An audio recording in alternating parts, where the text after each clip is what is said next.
down. Right. I feel like it wouldn't be.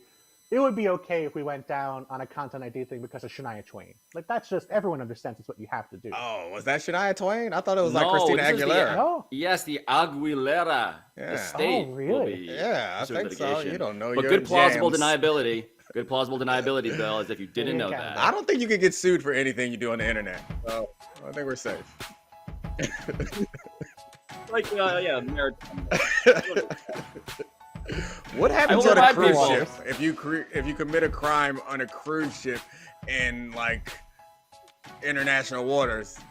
Is it a crime, or is there like a law that on cruise ships they like adopt the law of the country that they left from?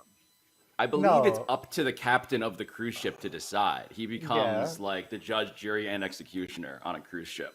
I like Domonique's theory that cruise ships are just in permanent purge situations where anything goes. No, it's not permanent. It's only for the time that you go into international waters. see. So it's like the alarm sounds, purge, and then it goes off when they cross into like I don't know some Caribbean water or something. Yeah, when it's time to go buy a Panama hat at the dock, Yeah, everybody yeah. restores Unpurged. to human decency. Unpurged. Speaking of a purge, by the way, yes, that is the weird, not quite alabaster hand of our Sally. alabaster replacement, Mm. Mr. Cellophane. We're back with Mr. Cellophane. Alabaster is off in Colombia doing various purge-like activities. We can only presume, allegedly. Yep. So, Mr. Cellophane, where would you like this group of Monday debatableists to begin? I'd like to start with LeBron. He made a game Veteran winner move. yesterday in the All-Star game. Mm-hmm. Smart. And the day before that, he told The Athletic that the door's not closed on a return to Cleveland.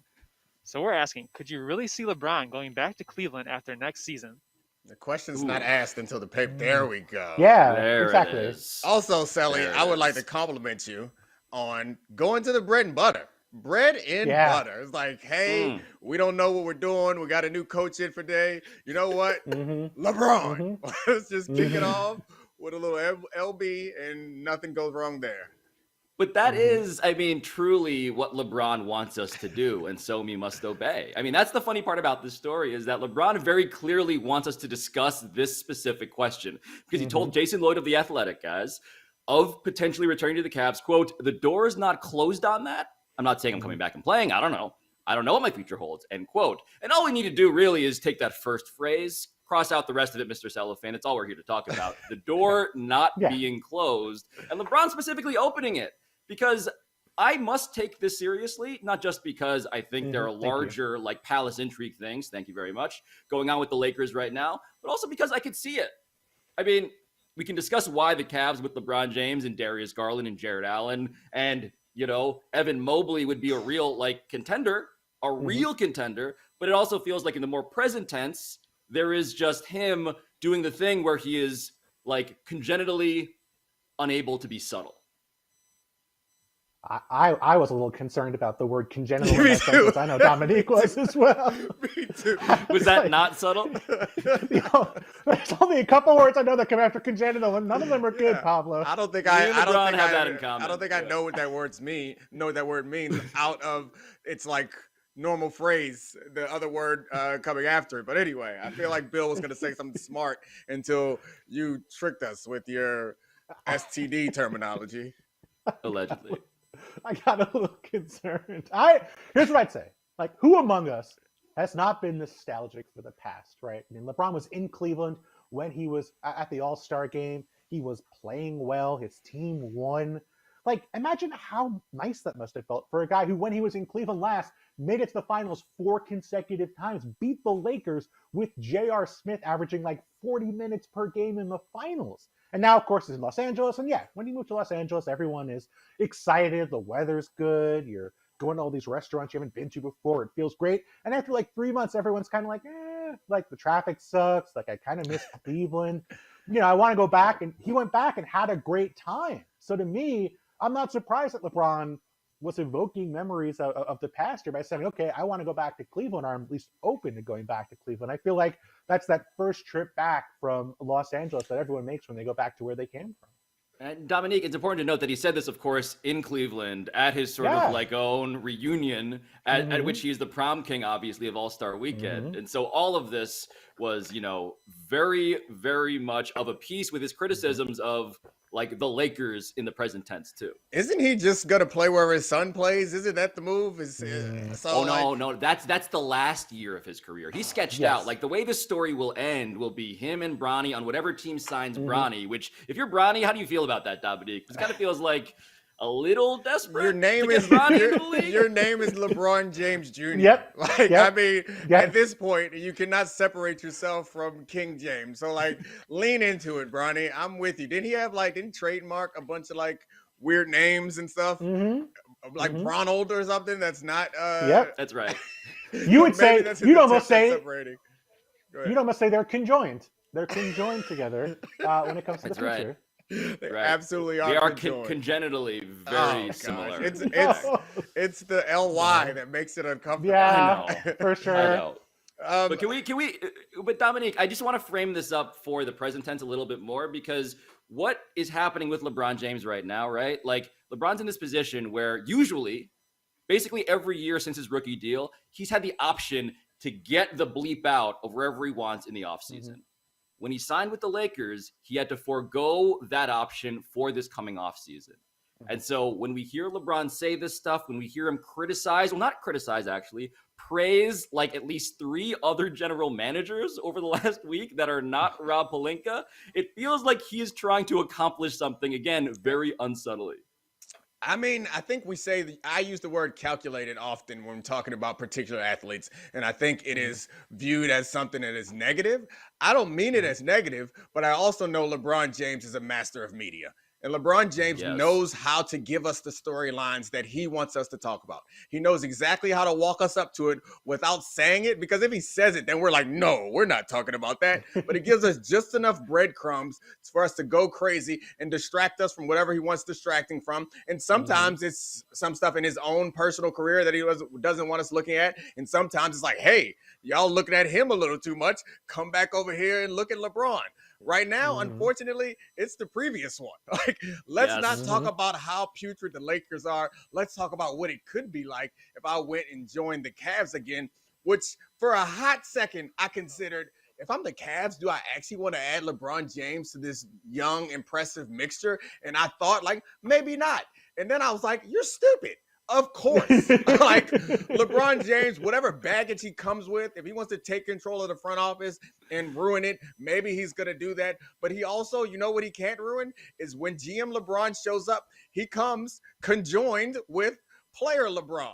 And that always works out. And I understand that the style in which he plays, it is perceived as someone who makes everyone better, which I think is true. But it also like limits the styles of play that you can play at your best, if that makes sense. So he is capable of playing any style, but he is so good at orchestrating offense that it ends up working through him. So that is going to kind of stunt some of the growth of the players around them, but they're still going to be better. No, I mean, he is the gravitational center of any team that he joins, Bill. And look, LeBron right now, rightfully so, right? That is a dynamic that everybody should want. The physics of that equation have resulted in 29 points, 8 rebounds, 7 assists. He'll be 38 next summer. The issue right now, and what Domonique is saying also, which is to me like why this is all happening at this moment, why he's taking advantage of the spotlight of All-Star Weekend, is because the Lakers are trash. And LeBron is simultaneously saying, this is not my fault. And also, I need this to get better. And he's putting pressure on Rob Pelinka, the GM, because reportedly, and again, the reportedly here is doing a lot of the work in the way that LeBron is doing, where he's like 1 degree of separation away from the actual sentiment that Clutch is upset, reportedly, with Rob Pelinka for not apparently trading Russell Westbrook and a first rounder, allegedly, for John Wall, which is, true, like bottom of the barrel sad. I mean, it really tells you that, like, this is what we've got into, that trading a first-round pick and a player for John Wall, who is actively, like, what's the opposite of conjoined? Separated? Removed from his team. Resorbed in the womb by your sibling, like, just... Quarantine. Sequestered. Yes. From the he's on a non-COVID quarantine right now. Basketball-related reasons. doing a healthy quarantine from John Wall. Like that's what we're at this point where LeBron, I mean, again, with some level of plausible deniability, has screwed up the Lakers to the point where they're upset about not trading for John Wall. I think it's really dramatic that, like LeBron's going to take serious criticism for this if he can't, number one, extricate himself from that situation with the deniability. Number two, not have a person to blame, in this case, which it seems like it's going to be Rob Pelinka. And number three, not have a way out at the earliest possible convenience. And that's going to be next offseason. So it's not shocking to me that LeBron would come in this moment and say, okay, let's start thinking about the future because the present kind of sucks right now. I don't want to talk about that. LeBron's not used to having that level of sort of, genuine deserved criticism. Like LeBron gets criticized, but most of the time it's just stupid people, not LeBron actually screwing up. Like, this is an actual moment for LeBron where he has to deal with something that he created. And I don't blame him for not wanting to get that criticism. I don't blame him for wanting to focus on something else. And I think that, the NBA over the past, 15 years has basically been just either the LeBron sweepstakes or the build up to the next LeBron sweepstakes. And I think we're seeing that transition from the moment where LeBron is in the present to what's LeBron's future going to look like. I recognize. So go ahead, Pablo. I was just going to say, can you just imagine, though, being Rob Pelinka as all this is happening? Because, Bill, what you've outlined there is basically correct. What LeBron is saying into microphones is, you know who the real MVP of the league is? Oklahoma City Thunder general manager Sam Presti. Look at how good he is at drafting. And not only that, he's going and quote tweeting photos of Les Snead, the GM of the Rams, of course, who's wearing a t-shirt with a photo of Les Snead on it, which says picks. F them picks. Again, like super subtle LeBron, well done, saying like love this guy. And then what was it? Oh, the next one, the third one was, of course, the actual GM of the Cavs, Kobe Altman, who drafted all of the young guys, one of whom, by the way, Darius Garland, is represented by Clutch, which, for those who are not familiar, is an agency which LeBron, again, 1 degree of separation away, does quote unquote not control, which is just, again, beautiful. I know we got used to them putting like ads on their jerseys. I would like to go from that to putting the logo of the agency that represents your team on their jerseys. Like, I like the idea that we have shadow teams that are like, yeah, they're the Lakers, kind of, but they're also kind of like Clutch Sports NBA, like how the N1 mixtape used to do that. Yep. You'd have like Fat Joe's team go out there and like, yeah, Fat Joe doesn't really own the team, but whatever, we'll slap his name on there because he's the one who called everybody to say show up. Like, I like that idea of an evolution of the NBA going forward. And I do think that LeBron is getting some criticism because the idea is he's forced Pelinka into this bad situation. But who among us have not created a bad situation and then wanted to get the hell away from it? Like, I don't blame him for it. If you can extricate yourself from a situation, maybe your decision was the one that made it bad, but this is toxic now. I'm not staying around. Let's get out of here. People are as faithful as their options. And I think LeBron's options a year from now are about to get a lot wider. Let me ask you guys a question, though, about the Bronny James thing. Like, LeBron leaked this out there, and it makes sense. He's going to want to play with his son for the final year of his career. My question is, how are the Kings going to screw this up? Because you know it's going to happen somehow. Like, there's got to be people in that organization who are just sweating like, we're going to have this opportunity. What they're going to do, with the way they screw it up, it feels like, is to go so far in that direction that they sign Bronny to a Supermax deal. Yes. And they only get LeBron for 1 year, and it turns out Bronny is also just terrible. And by the way, that's where I feel for Bronny, right? Because on some level, he is a teen who is 2 years away from the league, even if and that's accounting for certain rules changes to be adjusted and so forth. But he's not considered a top prospect in basketball. I want to be clear about that too. And so the Kings sort of getting their wagon conjoined to Bronny, as it were, would be a very Sacramento thing to do. And this is a whole nother conversation. Maybe we save it for a few years from now when Bronny's an adult. But what does Bronny do professionally? If it's not going to be basketball, imagine he can go to college and he's not going to do a regular job. It would be absurd. I guess he joins the agency. Maybe he becomes an agent. Yeah. I don't know what else there is But I don't know. He's like 16 or something now. We probably shouldn't talk about his professional future since it's not going to be in basketball. It just crossed my mind. In defense of Bronny James, when I was 16 years old, the idea that I would be doing this professionally, what we're doing right now, would be equally absurd. Yeah, and look at you. You've come up from the sad days of being president of the debate team and That's right. at a lame school with lame kids. Thank you for honoring me on President's Day. You don't get to be president, the honored president on President's Day. I had a much higher presidential title than you. God. I'm the highest ranking president on this screen. I was president of the student council at Deer Park Middle Magnet School. You were a magnet Oh, school wow. kid? Wow. Mm-hmm. I was the Just only dropping cool a kid that magnet ran. I'm sure you're real cool. Yeah, promising kids pizza parties and days off as if you could do that. By the way, No, a parallel I got strategy, weed I think- legalized in my middle school. By the way, Bill, these are the sorts of promises that Domonique then rode to his presidency of the NFL Players Association. Clearly very realistic. I got Also this got one being weed president. legalized president. in the There it is. NFL.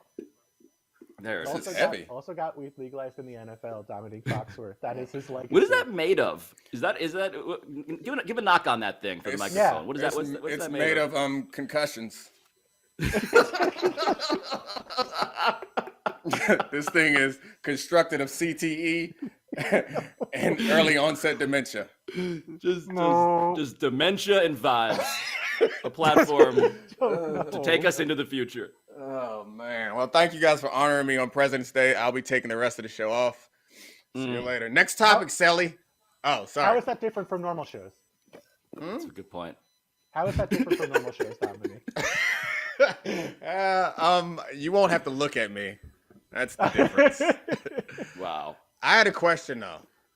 Why are you committed, Pablo, to Mr. Cellophane? Why can't we advance to Selly? Like I call him Selly, you call him Mr. Cellophane. Selly seems like more loving. Mr. Cellophane is like you don't trust him yet. I'm trying to give him authority to build up his confidence. As he himself doesn't seem to trust himself. I think he prefers. Oh, sorry. Go ahead, Bill. I would even throw out, in honor of those Cavs teams, Mr. Selvadova. Ooh, Selvadova. Yeah, I think the nickname shows more love. Like he's a substitute teacher, and you keep calling him Mister. Like he's advanced to backwards chair substitute teacher for me. Yep. That's why I call him Selly. Ooh. And right now, you're treating him like he sits in the chair the normal way. No, he swings it around. He turns his hat on backwards. And he's like, "Hey, Selly, what's up, bro?" Yeah. I think we can all agree, though, it would get uncomfortable if we just started calling him by his first name, though. Like Mr. Brian Cellophane. If you go Brian, it just gets weird for everybody. Like, nobody wants Brian. Get out Sorry, of here. Sally. Especially now with a Y. Ooh. Ugh. Yeah. Hard Y. Well, I have a question that might show some confidence here. If you legalize weed in middle school, do you call it a high school? Yes. The man's confident. He's confident. I love it. Wow. I got bad news for Alabaster. Oh. You should just throw those tickets back home in the trash. Yeah. Stay in Medellin or wherever you are. That was Don't like come home. that was like Nick Foles catching the Philly special. Like you could see the statue being built of Brian. I got that one in there. Incredible. Oh man, I ain't never coming home. I love it. Damn. Thank you. All right. So let's move on to college basketball now. Yeah, let's do it. Wisconsin beat Let's. Michigan yesterday, but everyone's focused on what happened after the game. You hear those shoulders? We're asking You how- hear them? They're back. Yeah. Mm-hmm. How should Tension Michigan handle release. Juwan Howard hitting Wisconsin's assistant coach? And we have video of the incident. So should we watch the video first before just taking wildly in all directions? Yes, play this video. It's going great so far. Oh. Yeah, that's Greg Gard, Wisconsin head coach. That is Juwan Howard. I will say the CBS music playing underneath this really adds a level of gravitas to the fight that's about to I happen. agree. Ooh. Just in case anyone missed the whap up, I gave you some sound effects and we're running it back. Whap up. Yep. So that is the assistant head coach, whose name, honestly, Sully, fill me in. His name escapes me, which Joe Krabenhoft. Look at that Joe man. Krabenhoff. Look at Krabby. that, man. Krabby Patty. He took a Krabby Patty to the face. Oh, man. Bikini Bottom. Lord.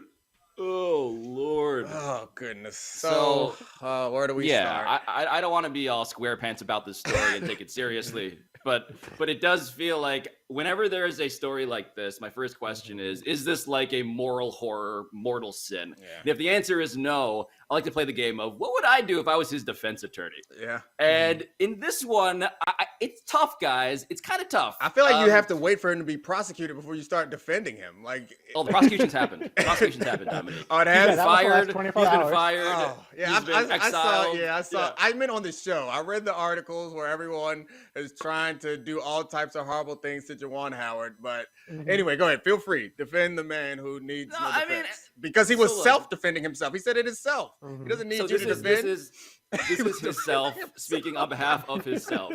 Right. Here is Juwan Howard's quote. Defense. Hold on. And Juwan Howard, 6'9", nice. Okay. Greg Gard, under 6 feet tall. But okay. Sally, give us the quote before where it's Juwan's quote, because I do want to read it to Dominique's point. Quote, touching me unnecessarily when we were talking at that point, I thought that was time to protect myself. So in that video for the podcast audience, Greg Gard sort of grabs his elbow, makes him stop in a handshake line, which we can talk about whether there should be handshake lines. Dick Vitale is calling for the abolishing of handshake lines, which is a great place for this discussion to go.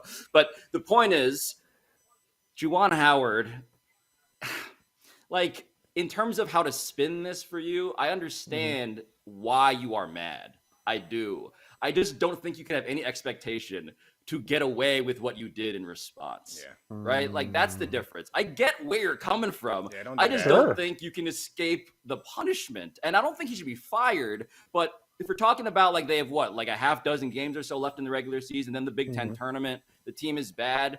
I would not be surprised if we got a suspension until the end of the year for Juwan Howard.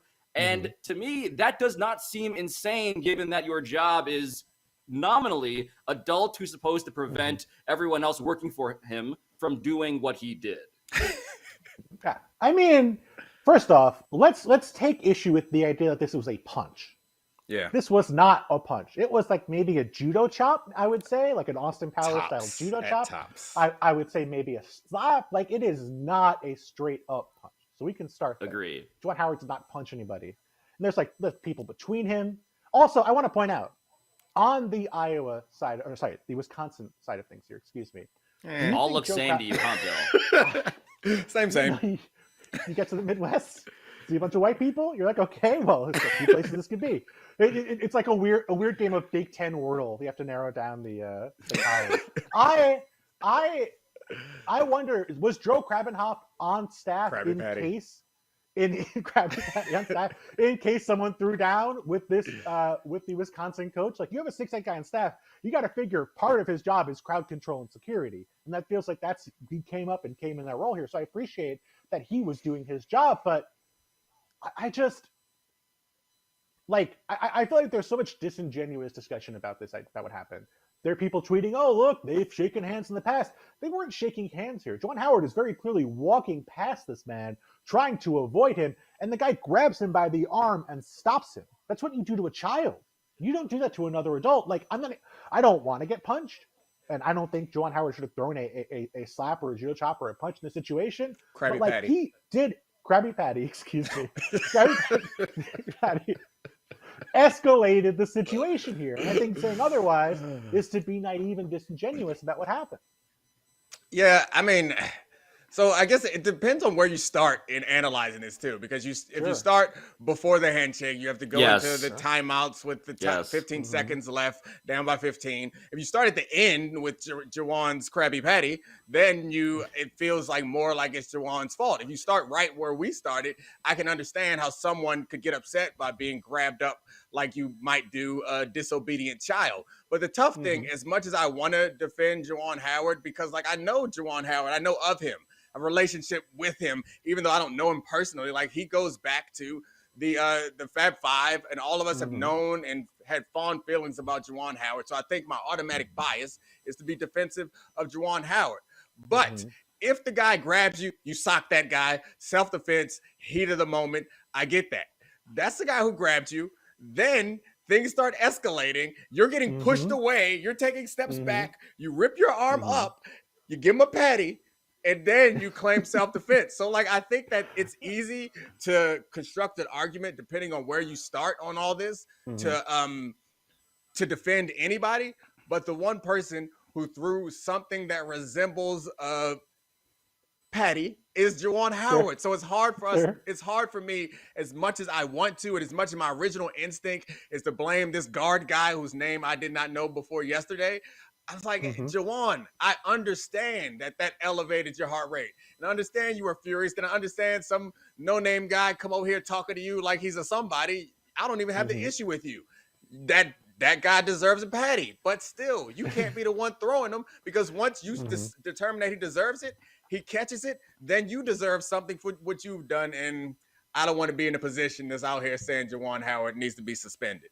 Yeah, no, I mean, it's also the dynamic of, okay, there are all these like college kids in between you guys. There was a brawl that briefly broke out afterwards. There were exchanges. Like, again, if your job is professional adults, you can't do this. Like, I get it. And I get, like, so to go back to the game thing, just to recap for people who maybe missed that, right? So Wisconsin is destroying Michigan.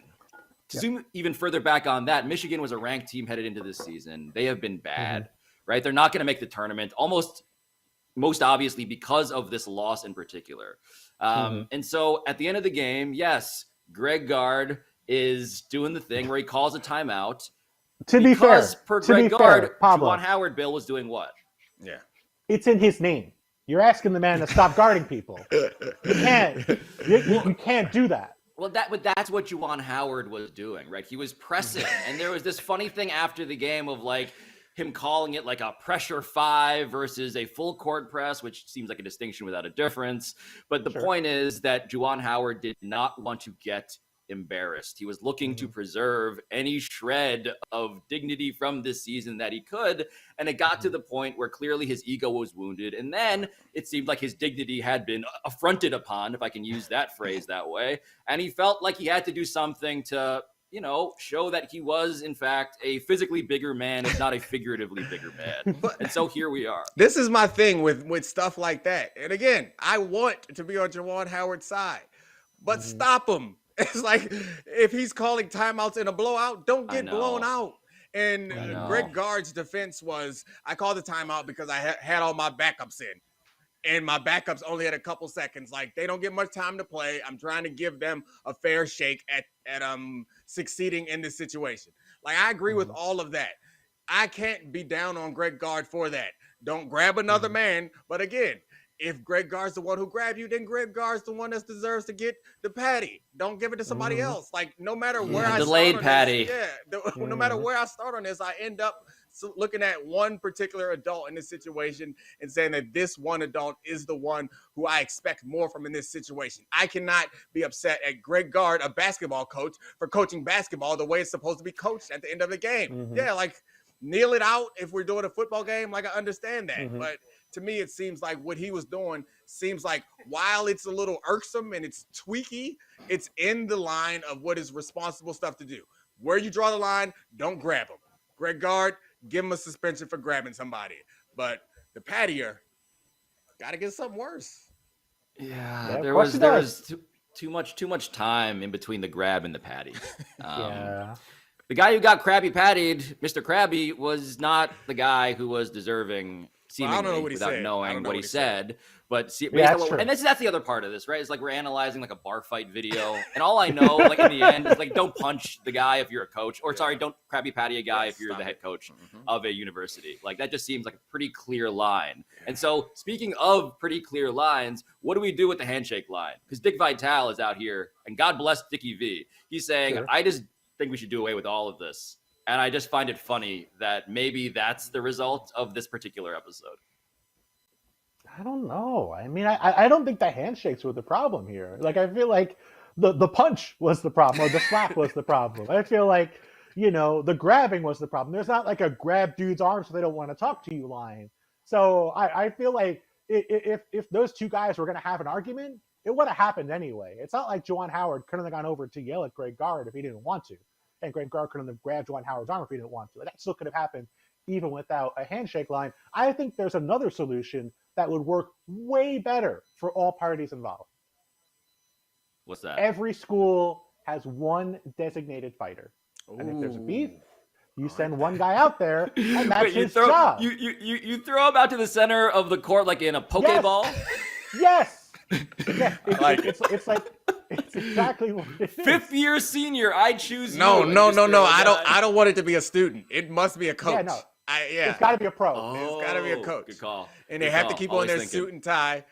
I'll allow tennis shoes. Suit and tie, no tennis shoes, and you just go out and tear it up. Like, I think abolishing the line is a little bit too far. Like, act like grown-ups in that situation is something that's reasonable. I think that we don't have an epidemic. Although I think Juwan Howard ran after the Terps head coach. Your boy. Yeah. Well, Mark Turgeon. He's a former head coach. He's formerly my boy, no longer my former boy.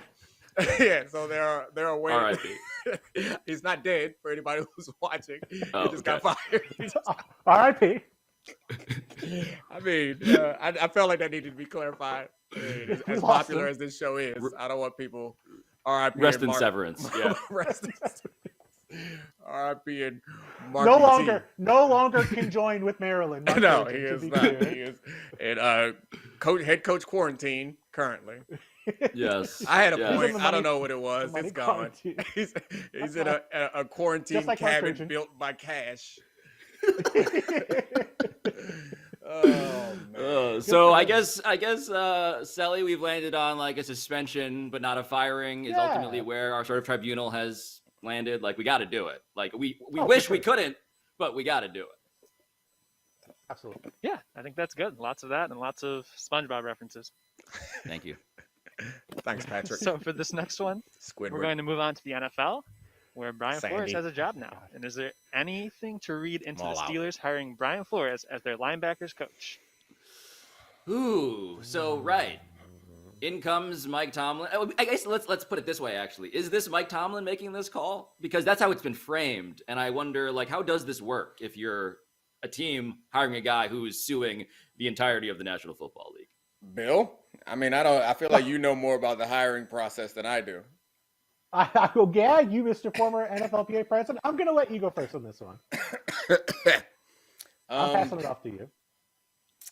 The head coach does decide his staff. I assume when it's someone as high profile as this, that it has to be cleared by ownership. So I'm sure that he didn't just show up and say, the guy suing the whole league? He's hired. He probably said, the guy suing the whole league? Can I hire him? But I think it's a good look for the Steelers. It's a good look for Mike Tomlin. It's a terrible look for the rest of the NFL. There's one black head coach in the league, and that's the only place that Brian Flores, presumably, it's the only place where Brian Flores could get hired. Like, this does not hurt. I think some people might think that it's going to hurt his lawsuit. I don't think this hurts his lawsuit at all. His lawsuit is about being a head coach.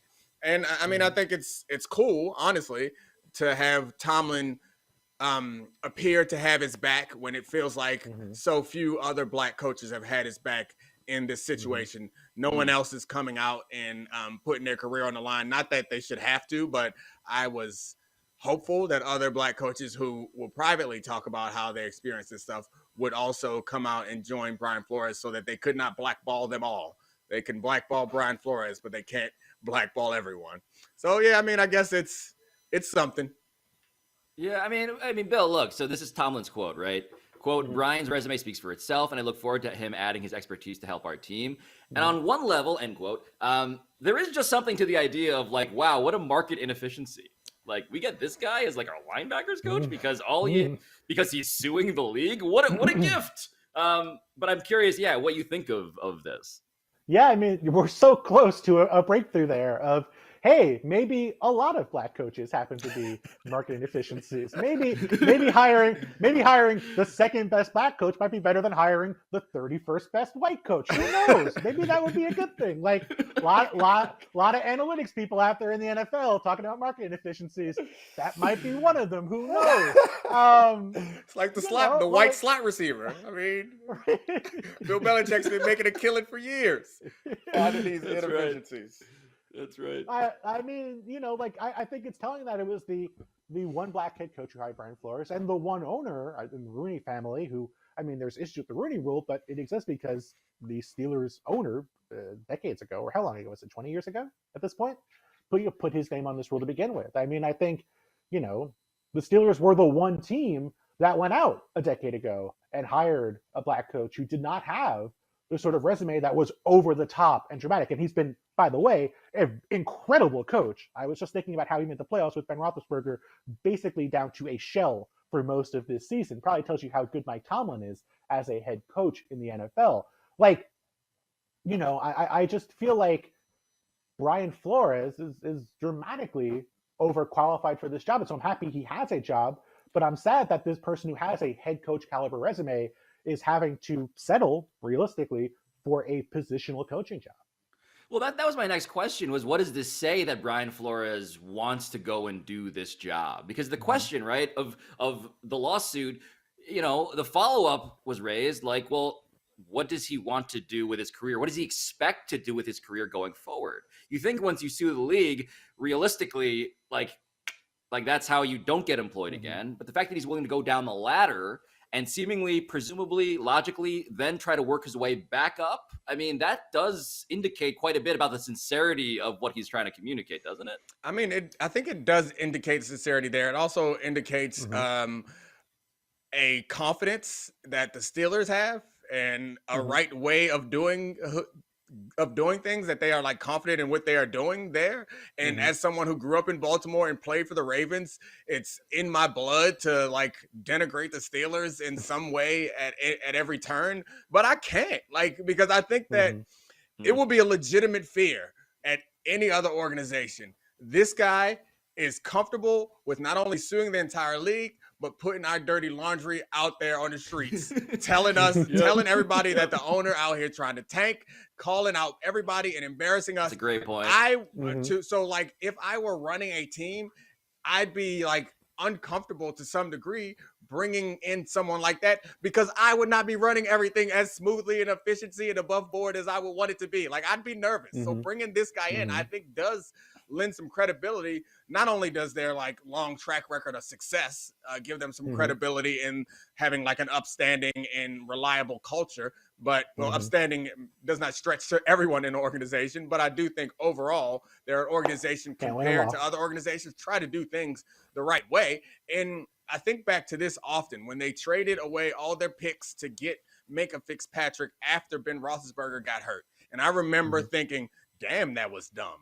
But you know what? Like, that is an indication of the culture that they have there. And they are not a place that will culturally try to tank in order to get an individual player. They're a place that's like, we're going to do everything we can do to win right now. And while it did not pay off in that short term, maybe they would have gotten a quarterback to replace Roethlisberger. It does, I think, keep that culture intact, a culture of a place that does not go under 500, a culture of a place that is comfortable bringing in people like Brian Flores. And that's somewhere where I would want to work going forward, though I don't know that I would have the fortitude to make the same decisions. But Bill, I do love the idea of like a team, like, I don't know, let's randomly pick one. I don't know, the Houston Texans. Like, you know who I don't want here right now? A whistleblower. Yes. If the referees show up, my coaches, no whistles for the coaches, nothing. You guys get kazoos. I don't want any whistles in the building. If you do the little hand whistle thing, you're fired. Nobody blowing whistles around here. The Texans were the same team who I believe during mini camp this year would not put names on the players' jerseys so the press could not identify who was actually playing for the football team. That's how much obscurity the Texans want to operate under during this regime. So I feel like absolutely they're not going to go out and hire someone who has a track record of reasonably and correctly calling out stuff that seems to be non-competitive, to say the least, when it comes to the NFL. Yeah. So I guess let's wrap this topic with this question. Oh, wait, Mr. Sorry, the pressure's up after what you did last time. The first Sally interjection. What do we got? Testing this thing out. So we looked at this a lot from the Steelers angle, but from Brian Flores' angle, a lot of people thought he would never get a head coaching job after the lawsuit. Do you think that this changed anything? Do you think that he has a better chance now of getting a head coaching job somewhere down the line because of this? Great question. That's a good question. Phenomenal question. Good question. Ball and It does feel like if the problem is the one we just outlined, right? Which is, can an organization trust a guy who is suing the league and is willing to put out all the dirty laundry out there? Like, getting through a season in which it is uneventful does seem like a required step, but it seems to me like that is necessary but not sufficient. Yeah. Right? I do also think that we are very visual people, and we believe in trends and find patterns that do not exist. I think Brian Flores, the no-nonsense young black coach, working under the no-nonsense formerly young black coach, will make other organizations perceive Brian Flores as the heir apparent to Mike Tomlin, which will increase his, like, someone is going to say, man, we can go get that other guy who, I mean, in my view, as whoever I am in this situation, that guy who looks and kind of acts like this other guy, he's going to be just like him. Like, I think this is the perfect place for him to go and the perfect place for him to continue his career. In order, if he's going to get a job, this is the best way to do it. I mean, we saw this held against Colin Kaepernick, right? That idea of, oh, well, you know, he's been out of the league for 3 years, so we can't, you know, he's probably forgotten how to play quarterback, doesn't know how to hold the football anymore. Meanwhile, JP Lossman's doing like warm-up drills for teams and getting offers to go play football again. Weddle steps out of retirement, out of playing pickup basketball, and is the green dot for the Rams in the Super Bowl a couple of years later. But, like, you know, that was held against Colin Kaepernick as an argument for not giving him a try or not signing him. So I think for Brian Flores, it's a lose-lose, right? Like, if you don't take this opportunity, then it's, oh, well, you're out of the league, you're not familiar with stuff, you know, and he could go to college and coach, I guess, but it's not the same thing. Like, there's going to be people who find reasons to not want to hire Brian Flores. I don't think this is going to make any of them change their mind, but I think it's going to open up doors and keep his name fresh for opportunities, and I think that does matter in the long run. How was that, Wally Pip? Was that good enough for you? That was fantastic. I appreciate you, Pip. What's next? Question. There we go. Good question. All right, we're going to move on to our next question. This is about Zion and the Pelicans. Sports Illustrated's Howard Beck says teams around the league are already preparing for the next unhappy superstar, and one of the focuses is Zion. And then over the weekend, CJ McCollum told the TNT crew that he hasn't talked to Zion since being traded to the Pelicans. So we're asking, what does it tell you that McCollum hasn't spoken to him, and how concerned should the Pelicans be about all of this? Yeah, I mean, very and a lot, I guess, in some order, right? Like, very concerning that he hasn't talked to CJ McCollum. And it does tell me a lot. Like, the idea that we have been focusing on Zion Williamson from the do the Pelicans want him angle is a reasonable one, because the Pelicans have the opportunity to offer him like a giant max contract, right? But I feel like underneath that, and only barely beneath the surface, is the actual, maybe real driver of the outcome of the story, which is that Zion Williamson doesn't want any part of the Pelicans.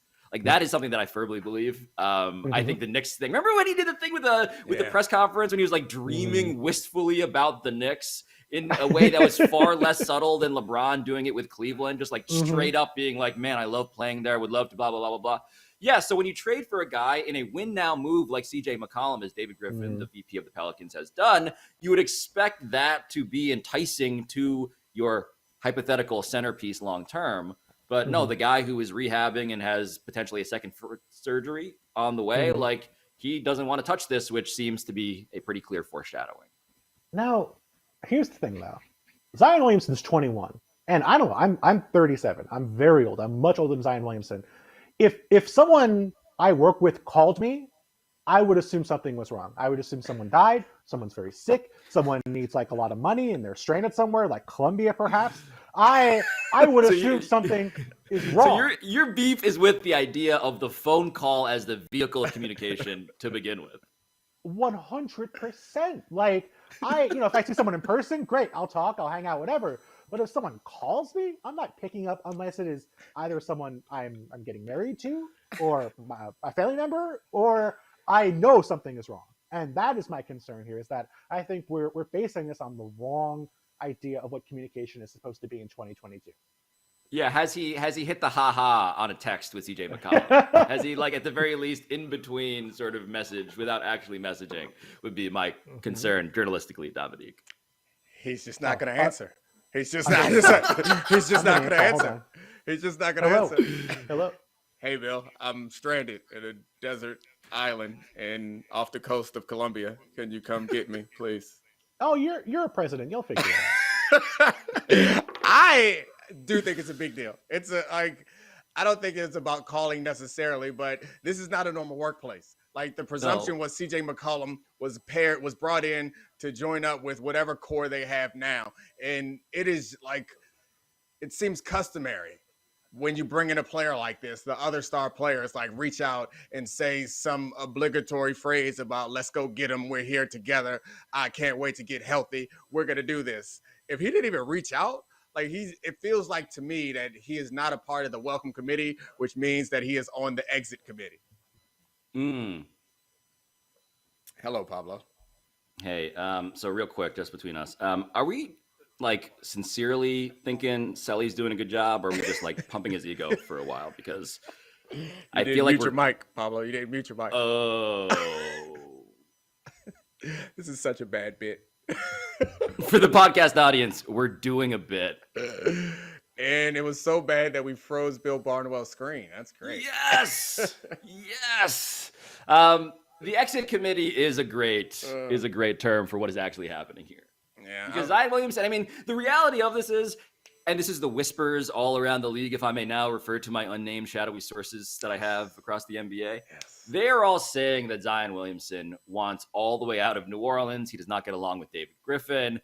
SI's Howard Beck is echoing the same thing, saying that, yes, they're basically looking across the league. Who are the guys who are going to want out in the next wave, right? So this wave was the James Harden wave, the Ben Simmons wave. Who's next? Is it Damian Lillard? Is it Zion Williamson, etc.? The thing about Zion, though, is that the mess, as we wait for Bill to clean up his mess, the mess here is going to be such that There he is.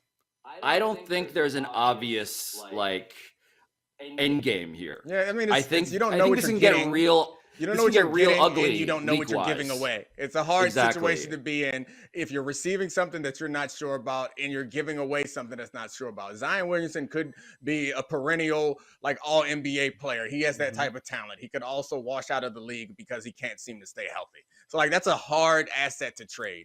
And of the other people that are on the list, I think Damian Lillard is someone who people believe is definitely on the downside right now. He's a small guard, which historically you can't do much winning with a small guard that's not paired with someone else. And the other name on that list is Donovan Mitchell, who, I mean, who wouldn't want to get out of Utah? I mean, no. Yeah, Like, there's they've been a dominant regular season team for many years. Can't do much in the postseason, and I think all their bars close at like 10 o'clock. So, this is where get I me have up to out of there. restrain myself From what? from making yeah, jokes don't about- do it. Don't do it. Don't You know do what I'm it. talking I know about. what you're talking You know what I'm about. talking Don't about. do it. You know what I'm Good talking job. about. Good job. You can text Not me gonna those do jokes it. later. I know But I'm exactly. thinking it. I know exactly what you're I'm talking thinking it. about. Don't. Yeah. Can we go to the next topic or something? Anything to get Pablo's brain. This horrible, horrible. Brain I that am has so no filter. close, No. No. which is part of the dynamic that Yes. I am Yes. describing. I knew. what Yeah. you're doing. Mm-hmm. Man.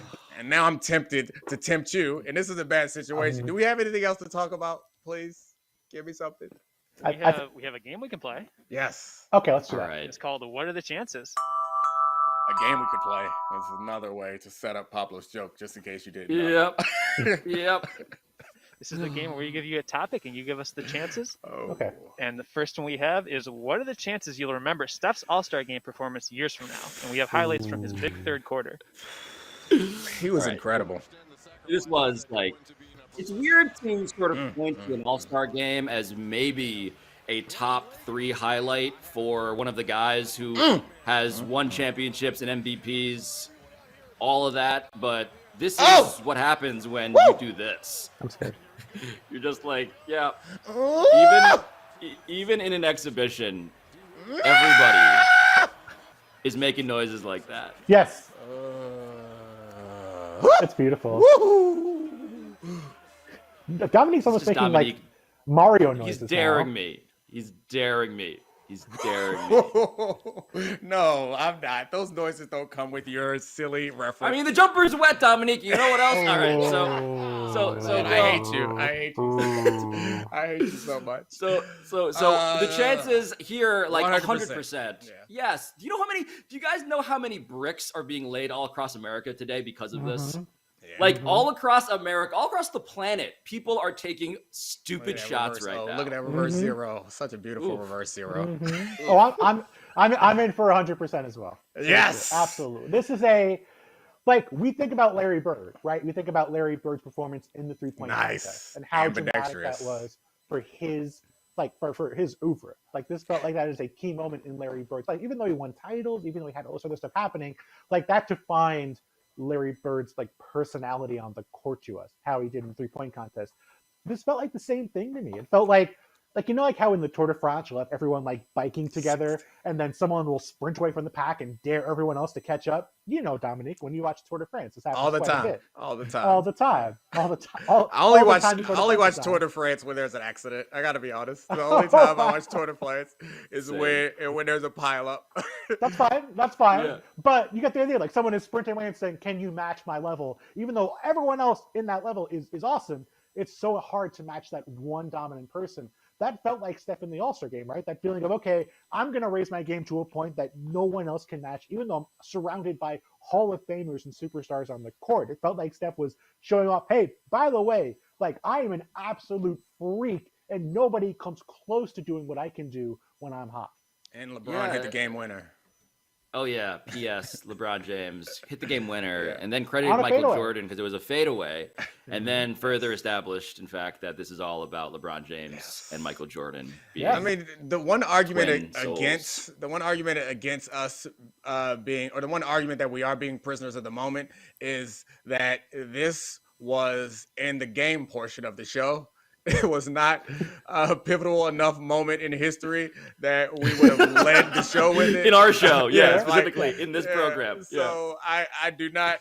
I mean, it's an awesome occurrence, and I do think that All-Star games have a special impact on the way that we view players. And I'll never forget the Magic Johnson All-Star Game MVP. That was a particular special one. The All-Star Game is built for moments that seem like they're bigger than on the court.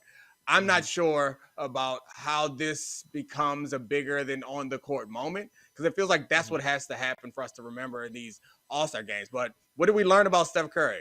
He can shoot. Well, but this is what's funny about it, right? Is that Steph is currently in the actual sport of basketball, the regular season of basketball, slumping. And so the idea that Steph has come out here and reminded everybody, oh, yeah, guess what? The most obvious thing in the world is still the most obvious thing in the world is, in fact, something that you wonder now, okay, is this is this just going to be how the rest of the season goes now, where Steph will do the thing? And this is what I love about Steph stylistically in terms of the aesthetics, in terms of why is everyone's camera out, even if you're a superstar NBA player taping this. It's because Steph Curry has done the trick of playing like a total and unrepentant asshole and being totally endearing. What he is doing with those threes, shooting, running down the court, never even looking at the trajectory of the shot is so deeply insulting, and he gets away with it. It's an amazing psychological thing.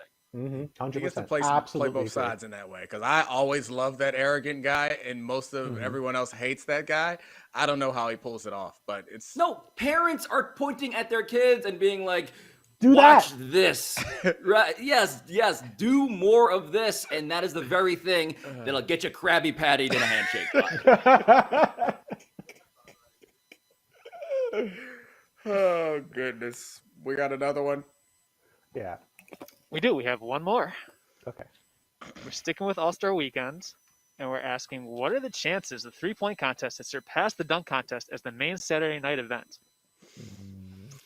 So, all right. I mean, we have video to establish how depressing this was. The dunk contest.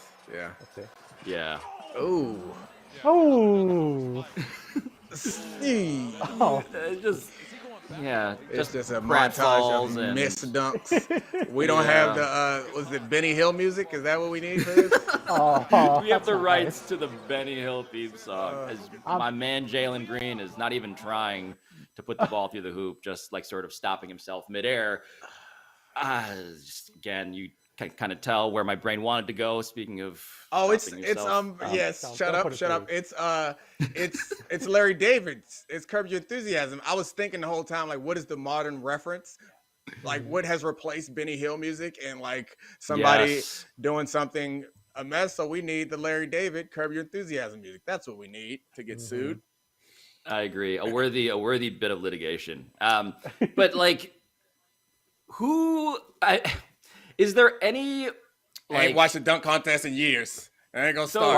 Wow. and you know who wishes he also had pursued his life that way is Kareem Abdul-Jabbar. Do we have that video?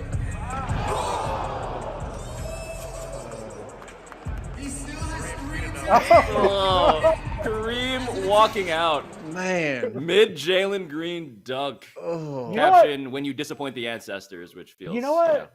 You know what occurs to me is that if you're Kareem, you've not been able to walk out of anything you didn't want to stay at for like 40 years. That sucks. There's so much stuff I've walked out of where I've been like, oh, I hope people don't see me, but this is terrible. And like, if you're Kareem, you can never pull that move. I feel so bad for Kareem knowing that now. And he's such an opinionated person. I imagine Kareem has been in several terrible Broadway plays. Is sitting there looking all 7 feet. He's like, I can't walk out of this. It'll be a whole Seat's thing. uncomfortable. It's too big.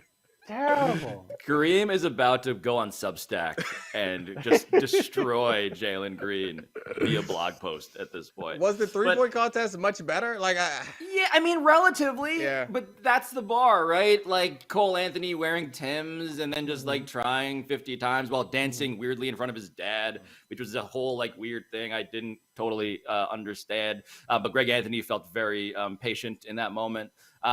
But yeah, the 3-point contest was relatively better. But to me, like, so we talked about the handshake line, right? Like this does not feel like, and yes, Karl Anthony Towns, shout out to you, broke the 3-point contest record, 29 in a final score. Let's pretend that's a number that has any resonance with any of us. But the idea here that the dunk contest needs to be reformed or reimagined, it does feel like you just need the right people in it. Yeah, You just need the people who are good at dunking to be in it. And we had, that's the list, Bill, right there. We had Obi Toppin, Juan Toscano-Anderson, Cole Anthony, and Jalen Green. And I think this goes back to my theory about Saturday Night Live. I used to write for a pop culture and sports website. I'm allowed to do this here. So when you were growing up, I feel like the Saturday Night Live you associate as the best Saturday Night Live is the one you watched when you were like 16 or 17. Anything afterwards sucks and is a mess and is no fun. So me, I was 16 in 2000. I saw the Vince Carter dunk contest. I saw Kevin Garnett filming it on the side with like a mini camcorder for some reason. Like, that is prime dunk contest. And to me, I think everything else afterwards is going to suck because that's what I base my baseline on. And I feel like that's going to be the case for anyone, no matter how old you are, is that the dunk contest you saw when you were a teenager is going to be better than what you've seen since. So I feel like we're setting the bar artificially and unfairly high for dunk contests solely based on nostalgia. Solely based on the my dad can beat up your dad theory of nostalgia, which, by the way, also informs the entire Jordan LeBron disco. got his name on the custom card. Mr. Cellophane is all up in our videos, and I like it. First of all, you jumped in and saved us because Bill just had the worst take in the history of takes because the dunk contest was just garbage. It had nothing to do with how old you didn't are. even watch it. They wasn't even making didn't dunks. even watch it. I just saw it. They just showed me the dunk contest right there. It was people missing That's dunks. nonsense. Okay, go ahead, need to Sally. What you watch. got for us? Well, that was going to be my question for Bill. Yeah. Does he think that 16 to 17-year-olds who watch that dunk contest are going to look back 20 years from now and be like, that was excellent? No. To be fair.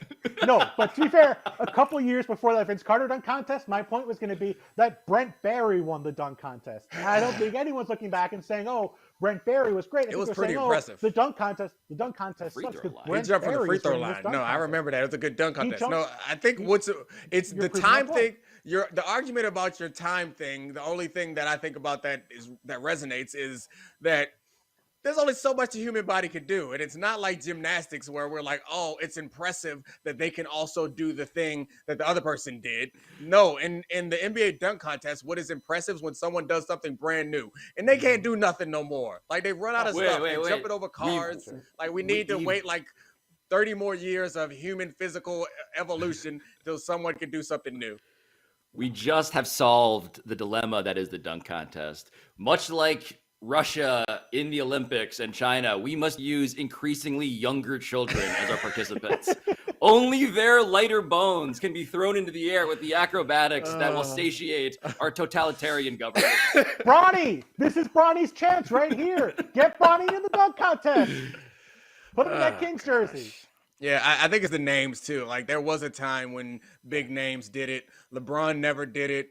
You know, and it feels like it died off. It became a sideshow that the big name guys didn't do it. And there were guys that we John kind of Morant was just like, no, I don't want to do this. Exactly. Yeah. Like this year. would be a prime John Morant showcase at one point, but for whatever Absolutely. reason, it feels like it's beneath John Morant to me. And I think maybe it's partially something else we can blame LeBron for. Thanks, LeBron. Yeah. Thanks, LeBron, for giving us things to talk about every day. Yes, and being the greatest That basketball people player. actually want to watch. Yeah. Thanks, LeBron. And that school you built.